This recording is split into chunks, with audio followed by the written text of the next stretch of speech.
Hey,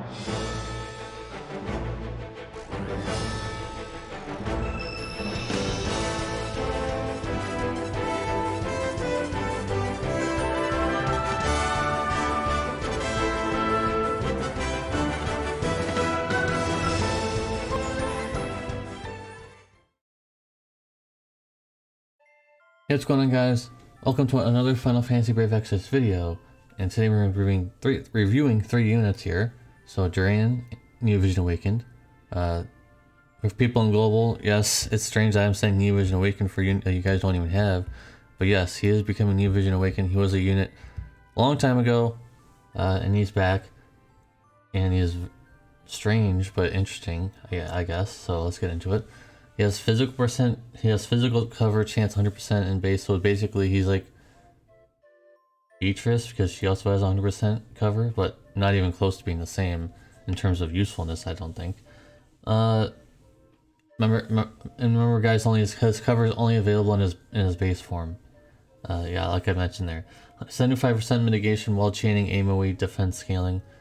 Dragon plus dragon mitigation 50% for magical and physical. Not too bad, not too bad. Also, he has true dual shield. It's the TDH with equipping a shield, basically. Attack, defense, spirit based, all 100%. He has ice, earth, fire, and dark imbues. 100 times chaining mod. Unfortunately, it's all enemies, but if you're not using it for dark visions, I guess it's okay. And it's only in his brave shift form, by the way, of course. 200% Dragon Killer, also 100% Beast Killer in his brave shift form. 250% TDH, 5 times cap or 500%, and also 150% limit burst damage. And his only imperils are on a cooldown on turn 4. So you kind of want to figure out a way of doing all that kind of good stuff. If you want to imbue him up, you want to kind of figure out a way of imperiling for him, because for turn 4 to imperil is ridiculous. No infinite turns, and only one of his moves is defense scaling for whatever reason, so I don't know why all of them aren't. If he's trying to be a tank now, then why aren't all of them? So you still have to build for attack. His STMR is two-handed. I mean, yeah, he's not going to be making a very good tank, in my opinion. He's not going to be making a very good tank, IMO.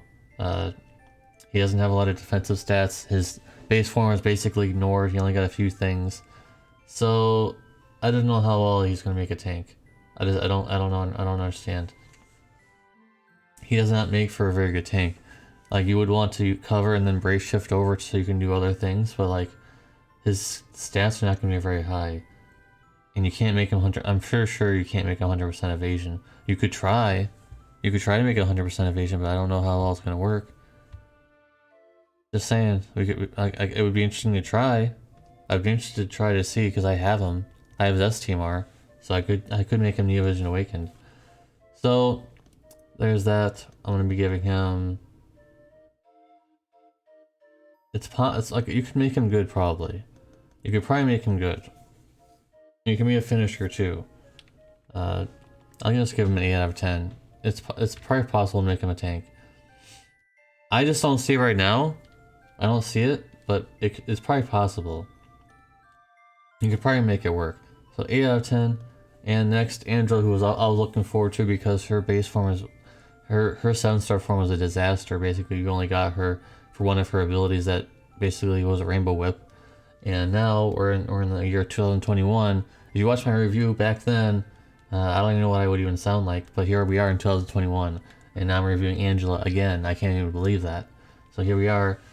She has water, earth, lightning, and fire, CWE or MC, whatever you want to call it, chaining.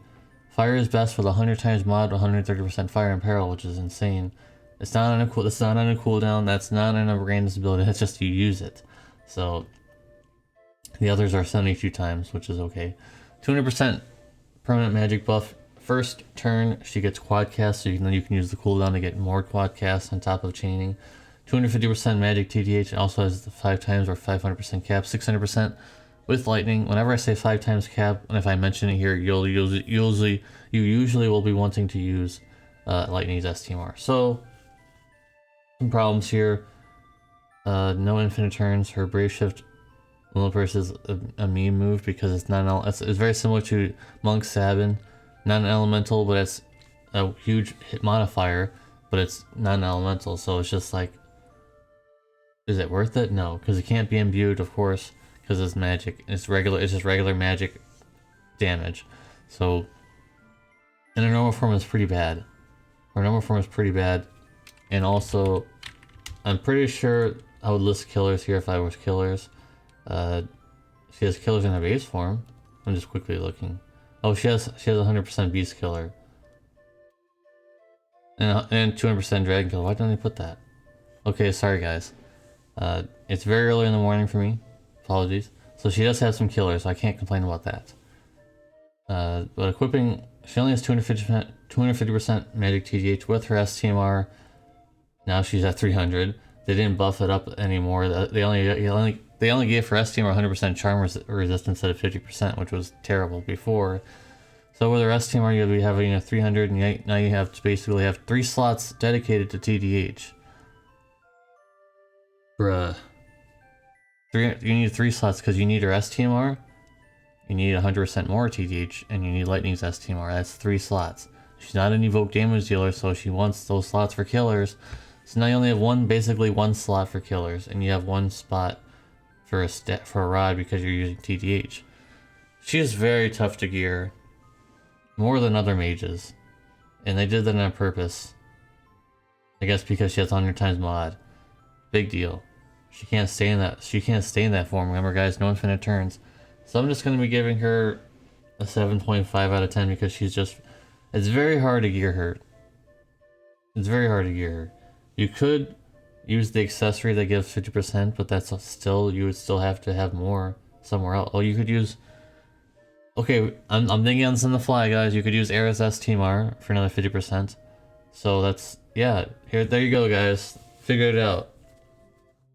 If you have the accessory that gives 50% magic TDH, and you have Eris STMR, the New Vision version, then you have 100% more without having to use materials. There you go, guys. So now you're only using 2 spots for it because you need your STMR equipped. So there's that option at least, guys. That's pretty good, right? I thought of that on the fly before you guys in the comment section did. I'm sure you in the middle of I was saying that you were typing it already up. So if you don't have those, it's gonna be a hard time. It's gonna be a hard time. So hopefully you guys have those if you're gonna be going for her. And finally, we have Hawkeye here, who, my goodness, there was not a lot of room. There's a lot of things to cover. So first of all, infinite turns.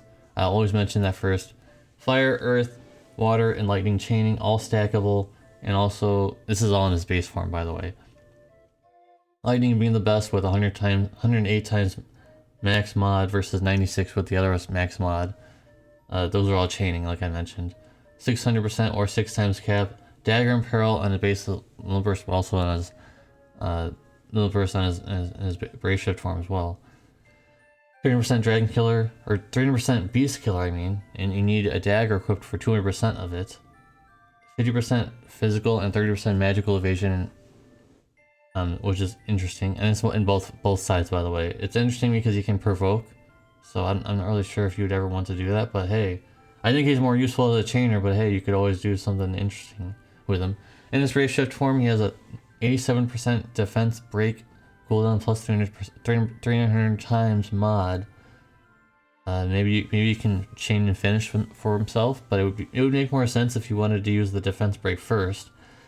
But okay, you could finish off with that if you want to. 80% full break, and also dark element chaining, 200 times mod max, 130% dark and peril. He also has 200% Reaper Killer or Undead Killer instead of Beast Killer in his Brave Shift form with a dagger, and 150% Lillipers damage passive on both sides, I'm pretty sure. So there's some negatives, and it's kind of annoying that a lot of these units now, why is like imbuing such like a taboo thing now for main damage dealers? So he cannot imbue himself, but he can chain with elements. So he needs an element to imbue, just the same thing as Zidane needs an element to because his main chaining modifier and his finisher are non-elemental. I don't understand why it's like such a weird thing now to imbue yourself. Before they were tied to Grandis abilities, now they're not getting them at all. What is going on? So they really want you to bring like someone who can imbue for him. It's annoying. It's annoying that he can't be self-sufficient in that way. So yeah, needs imbues or an elemental weapon of some kind to imbue with damage, and also his Brave Shift Alone Burst is the main thing we're going to be talking about here. It's not an elemental. And his Brave Shift Alone Burst only changed with them stuff, probably only changed. But it's 24 hits, so that could mean something. There's probably delays though. There's probably delays in that. But 160 times, stacking up to 280 times mod. Also 150% Alone Burst damage buff, and 25% Dagger Imperil. Like, bro. This guy's crazy with that Alone Burst chaining. Usually these kind of high mods are only for like finishing, but no, he's gonna be chaining 24 hits. I don't know what the cost is. I don't remember I didn't write the cost down. Okay, it's 60 cost if you max it. Of course you would want to max it for the 60 cost, because it'll be 99 without if you don't max it. So 60 cost is not nearly as ridiculous as Zidane's super cost. So you could figure out a way of getting him 60 Alone Burst crystals every so often. And he has infinite turns unlike Zidane, so you can work that out. Of course, he's a chainer, not a finisher, but I'm just comparing them because they have a very similar setup here. No imbues. They want to use their Alone Burst as many times as they can. So there you go. I'm going to be giving him an 8.5 out of 10. I think he's amazing. Just the imbuing part is kind of flawed. You would think, oh my god, he has all these elements that he can use. Nope, none of them imbue. At least they imperil. At least they imperil while chaining, but I wish that he had imbues. It would be a lot easier. So now you have to basically sacrifice an equip spot to use an elemental weapon, so that means less killers, or you need someone on your team to imbue him, which, granted, there are ways of getting around that. There are some units out there. So 8.5. If he had self-imbues, he would have gotten a 9 easily, because he's just a really strong damage dealer. Very interesting. He has very many ways of being a damage dealer. He has lots of chaining involved. So guys, that's going to wrap it up for this video. If you watch all the way to the very end, make sure to type in #collab. #collab will be the keyword. Very quick pro tip: if you're playing the JB side, you can check your friend reward, like your friend gifting, and you can put in the collaboration insignias. I think it's a small amount, but remember guys, you're getting this over time. You're getting a whole bunch of them over time. So go ahead and do that if you want to go ahead and do that. If you're playing the JP side, of course, for this collaboration. And make sure you guys like the video. Make sure you guys subscribe if you're new around here. And I hope to see you in the very next one. I'll probably be doing pulls for this. I don't have a lot of resources, but I'll try my best. See you guys on the stream.